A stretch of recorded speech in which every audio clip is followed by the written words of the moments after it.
Men of Interest, and it's the 2nd of December 2018. It's time for some news with This Week in Keyboards. But before we get to This Week in Keyboards, I want to get to the sponsor of this episode, Z Frontier, where they have some extra time TKLs in stock, which is one of the most breathtaking, beautiful keyboards around. Z Frontier is also the premier proxy for getting your sets around the world if you're a group buy runner looking for international proxies. Check out their English site at en.zfrontier.com.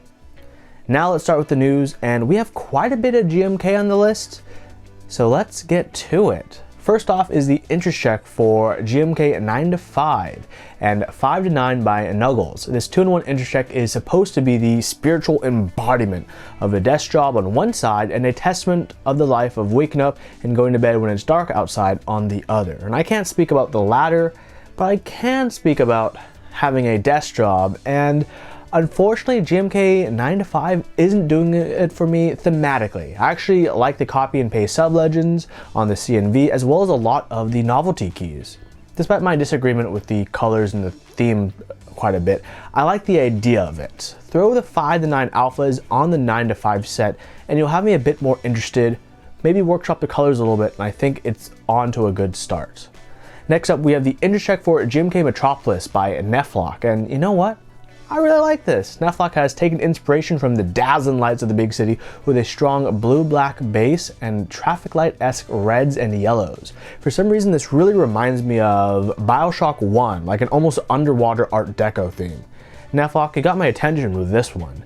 The base kit seems pretty solid, and the midnight kit seems in my personal opinion. Like, I know why it's necessary, I know why it's there. A lot of people may not like the different modifiers, have different legend colors depending on what row, but I think it really works for this set, and I think that's how the set should definitely be. Next up is an update from Zambumon, who's updated the GMK Hamon kits. Real quick, as an overview of GMK Hamon, it's a Hamon inspired set. Hamon is a dried cured ham in Spain, which is absolutely delicious. It's only fitting that this set looks as delicious as the food it's inspired by. The kits are really well thought out, and if you ask me, it kind of makes sense considering how long Zambumon has been working on this set. I'm not too big on the color red, but this set is the red set for me. The 40s kit works well with a lot of different keyboards, novelties are delicious, the Pata Negra keys work really well as escape and enter accents, and the NDA kit, absolutely A+, absolutely must buy for this set. Like with Serica, it looks like he's planning some awesome desk mats to go with the set. Check them out, this set is gonna be killer. Rounding out the Keycap news isn't a GMK set, but a DSA teaser by Novel Keys for an officially licensed Star Wars Galactic Empire set. This was posted on the Novel Keys Instagram, and wowee! English sub-legends and non-English primary legends, that's pretty awesome. The novelties of the AT-AT, TIE Fighter, and TIE Interceptors are pretty nice. I'm not 100% sure about the red lightsaber enter key though, but I think this set has a lot going for it. Regardless, it's really awesome, and I think it's amazing for Novel Keys to be able to work with Lucasfilm and Disney for Keycap sets. Interested in what they put out in the future, and hopefully that means, you know, different kind of collabs between Disney and Novel Keys. All I hope is that these keycaps turn out better than the recent movies, although it's a pretty low bar. Although, speaking of low bars to improve on, the VE.A. All the VE.A. has to do in a revamp is not use a SATA port, right? So what do you think I saw when I saw Painmaster post up the VE.A. second specification for the interest check? Yeah, I'm definitely a bit bummed they're still sticking with a SATA cable, a split keyboard with a low insertion rate connector and cable to connect both halves. Yeah, those legs for tenting the sides look amazing though, and I like me a good tented split keyboard. The new name badges, a bit man. I hope they can work on the firmware to prevent the latency issues between both sides that I and many others experience when typing very quickly at speed. Even with the issue still possibly persisting, I think I'll still join this board. I'm still disappointed about the SATA cable, but overall, I think this board has a lot going for it, and I really like how this one looks overall compared to the previous one. Next up, we have something a bit interesting and unusual, the VeloType corded keyboard. This is posted by M. Hayden. I think it's interesting. Corded keyboards have always interested me because of the theory behind them, and I think it's really cool, especially like, for example, stenography. I think that's one thing we'll be really iffy about. 15-gram key switches, yep, 15 grams. I'm pretty sure I can actuate them by blowing on them. I think if I think hard enough, the switches will actuate on their own.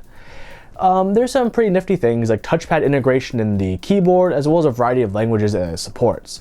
But here's what I'm worried about. This is a group buy in order to have cheaper units than retail, but how much cheaper will they really go for? A single unit on VeloType's website is 1,500 euros or 1,850 euros, including VAT if you're in Europe.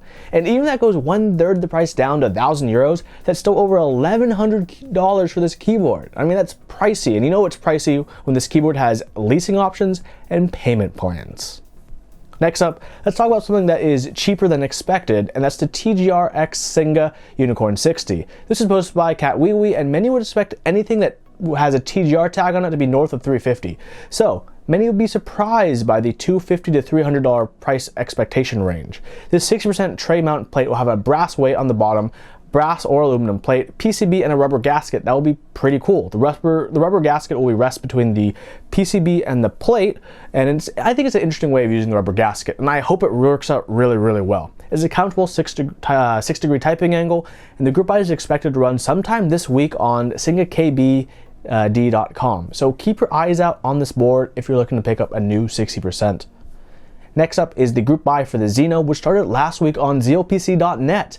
This Poner designed keyboard is a 75% offered in a full and half plate variant in black, silver, or purple cases with rose, gold, silver, and black PVD coated polished brass plates. The keyboard starts at $460 before adding any switches, but it does include Zeal's transparent screw and stabilizers. If you want to know what I think, I'm already in for the half plate. I've been waiting for this board for quite a while, and I'm super happy the group buys began. The arrow blocker as well as the blockers up top give the board great visual spacing compared to many 75% that lack any kind of blockers or spacing that make it look a bit cluttered.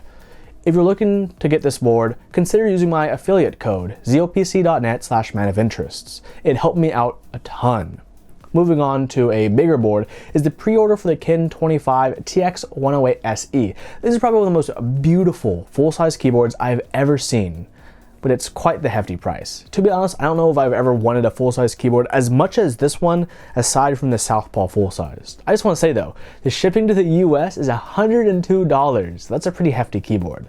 The board will set you back $460 plus a 4.5% PayPal fee plus shipping. And if you want an extra plate, $60. Extra PCB, $70. The pre-orders will go on until tomorrow, December 4th, so hop on if this is your thing. You have until December 10th to pay. I really want to see if I can make this happen financially. Not sure yet, but oh my god, this board is amazing. Even better is this pre-order will ship around late January. That's a pretty quick turnaround.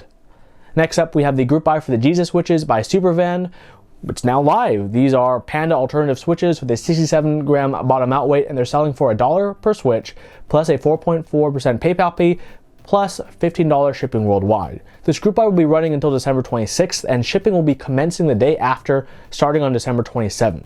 If you're wondering how I feel about these switches and how they stack up to imitating Panda switches, you can check out the thread on Keycap for the group buy, where you can watch video opinions from Nathan Kim, Quakums of Top Clack, and myself. My video went up on Friday, and I highly recommend you check it out if you haven't yet, and if you're interested in these switches. The findings from my video were basically that these switches are technically different, but can function close enough to the same as Pandas to make Holy Jesus switches or whatever tactile variants you're interested in.